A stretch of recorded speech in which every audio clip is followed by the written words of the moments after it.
saudara, jumpa lagi dengan saya Tiara Nandika di program Ketapang TV Jurnal yang menghadirkan berbagai berita peristiwa di seputaran Kabupaten Ketapang, Kalimantan Barat. Kali ini kami akan menyajikan berita seputar pemilihan kepala daerah Kabupaten Ketapang, seperti calon bupati petahana yang optimis akan menang, serta salah satu calon bupati nomor urut 2 yang menghimbau warga untuk menolak politik uang. Inilah Ketapang TV Jurnal selengkapnya.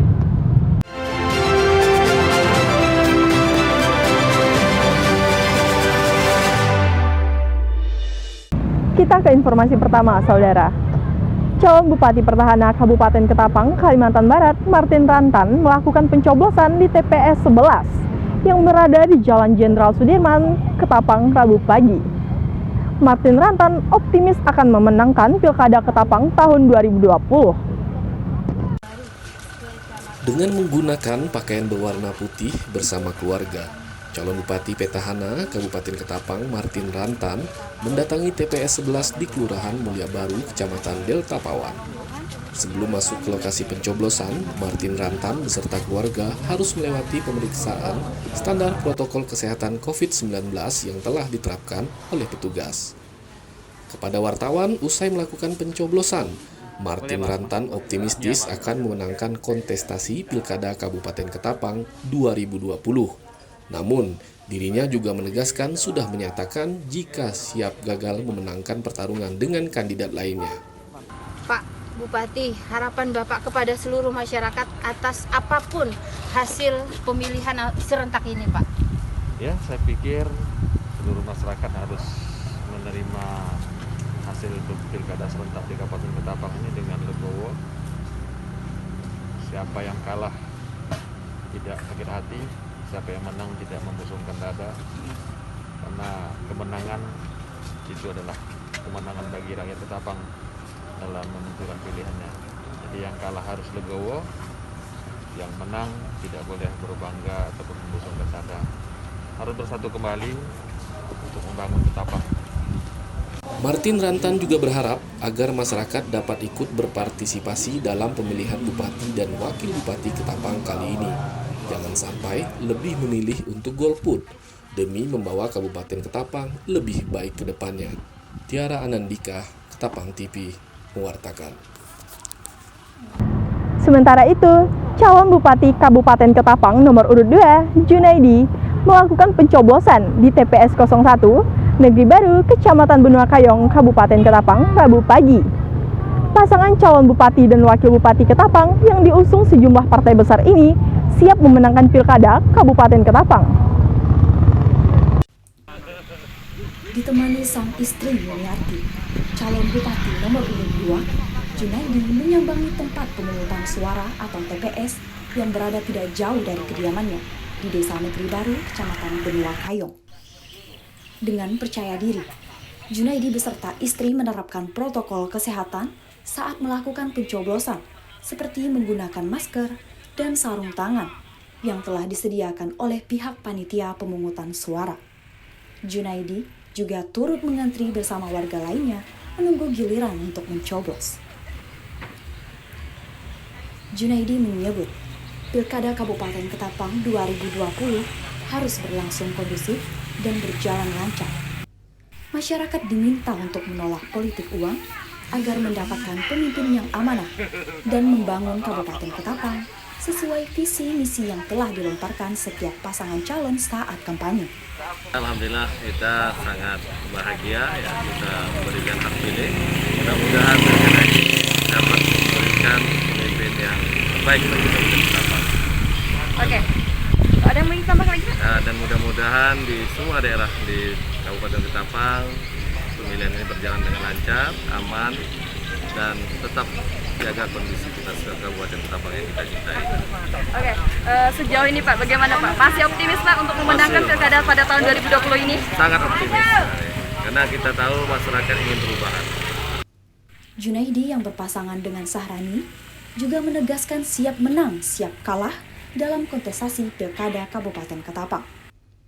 Masyarakat diminta untuk menjaga kondusivitas selama tahapan Pilkada berlangsung. Dita Oktarimawudea, Uti Pratama Yuda, Ketapang TV mewartakan.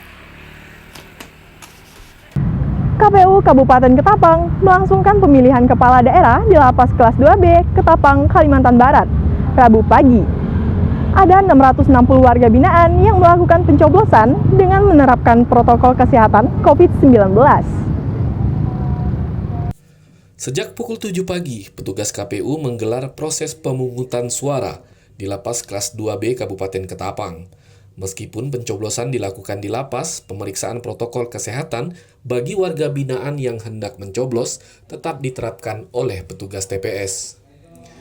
Menurut pihak KPU, seluruh warga negara dimanapun berada tetap harus mengikuti pesta demokrasi 5 tahunan ini, termasuk warga binaan yang berada di tahanan.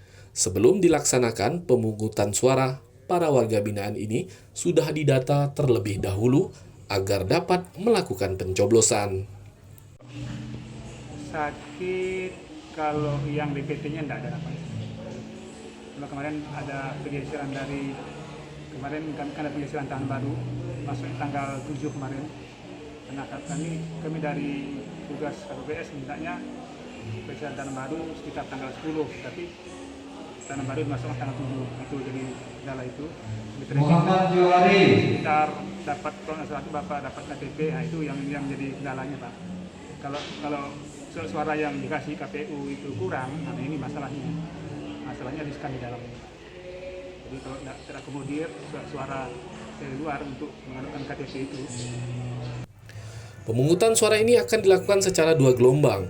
Gelombang pertama warga binaan wanita yang mengikuti pencoblosan, sedangkan gelombang kedua diikuti para warga binaan pria.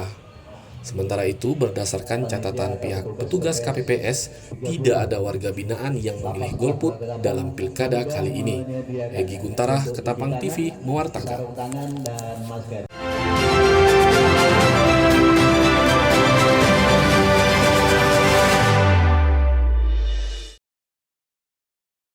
Anggota Lantamal 12 Pontianak diperbantukan dalam rangka pengamanan pada pelaksanaan pilkada di Kabupaten Ketapang 9 Desember nanti. Dengan menggunakan KRI Siribuah, sebanyak 40 prajurit TNI AL tiba di dermaga Pelabuhan Sukabangun Kabupaten Ketapang Senin pagi. Sebanyak 40 prajurit TNI AL dari Lantamal 12 Pontianak dikerahkan dalam siaga pengamanan laut pelaksanaan pilkada di Kabupaten Ketapang, Kalimantan Barat. Para prajurit TNI AL ini akan membantu personel Polri yang melakukan pengamanan pilkada di setiap TPS yang berpotensi menimbulkan kerawanan. Pihak Lantamal menyatakan, sudah menjadi tugas wajib bagi setiap prajurit TNI untuk menjaga suasana kondusif pada saat pelaksanaan pesta demokrasi 5 tahunan ini. Sebelum turun ke darat, para prajurit TNI melakukan tes kesehatan standar protokol pandemi COVID-19. Masyarakat Kabupaten Ketapang diharapkan dapat bersama-sama dengan segenap stakeholder terkait dapat menyukseskan pelaksanaan pilkada di Kabupaten Ketapang mendatang agar terciptanya suasana yang kondusif. Dita Oktari Mauludea, Ketapang TV Jurnal memberitakan.